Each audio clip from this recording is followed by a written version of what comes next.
আচারি স্বাদে ও গন্ধে এই চিকেন টিক্কাটি বানাবার জন্য প্রথমে গোটা জিরে, মৌরি, ধনে, হিং, জোয়ান, মেথি ও সর্ষে শুকনো খোলায় ভেজে গুঁড়ো করে নিতে হবে। আচ্ছা, হয়ে গেছে পাউডার? হয়নি, এখন একটু হবে। এবার হয়ে গেছে। ঠিক আছে। কি এটা? হ্যাঁ রোস্টেড হ্যাঁ, স্পাইসেস। দাও স্পাইসেস। স্পাইসেস। এবার পেঁয়াজ, রসুন, আদা ও কাঁচা লঙ্কা একসঙ্গে বেটে নিতে হবে।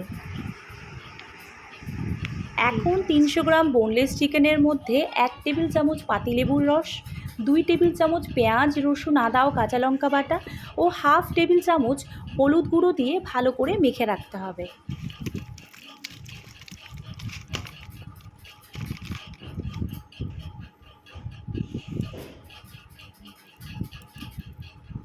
আর এভাবে 30 মিনিট মতন মেখে রেখে দিতে হবে। এবার আরেকটা বাটিতে হাফ কাপ বাটার মিল্ক বা ঘোল নিয়ে তাতে 1 টেবিল চামচ ছাতু,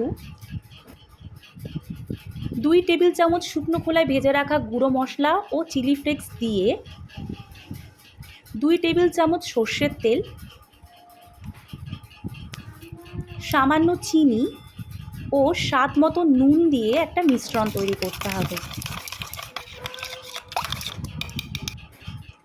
এবার এই মিশ্রণটা ম্যারিনেট করা মাংসে দিয়ে আবার ভালো করে মেখে নিয়ে আরও কিছুক্ষণ ম্যারিনেট করে রেখে দিতে হবে। ইচ্ছে হলে পেঁয়াজ, রসুন, আদা, কাঁচা লঙ্কা বাটা ও বেরেস্তা দেওয়া যেতে পারে আর একটু সুন্দর গন্ধ ও স্বাদের জন্য।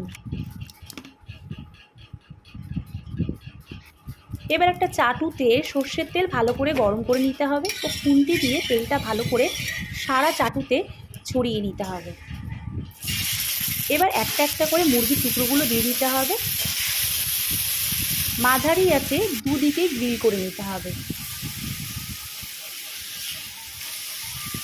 এরকম কিছুক্ষণ পর পর উল্টে পাল্টে গ্রিল করে নিতে হবে।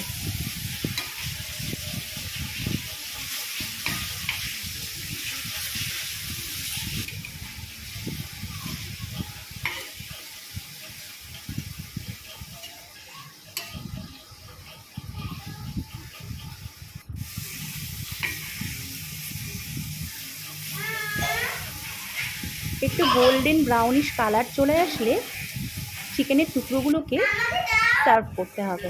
আর একটু সার্ভটা গরম গরম করলেই ভালো হয়, কারণ এটি ঠান্ডা হয়ে গেলে শক্ত হয়ে যেতে পারে। ব্যাস, চিকেন আচারি টিক্কা তৈরি।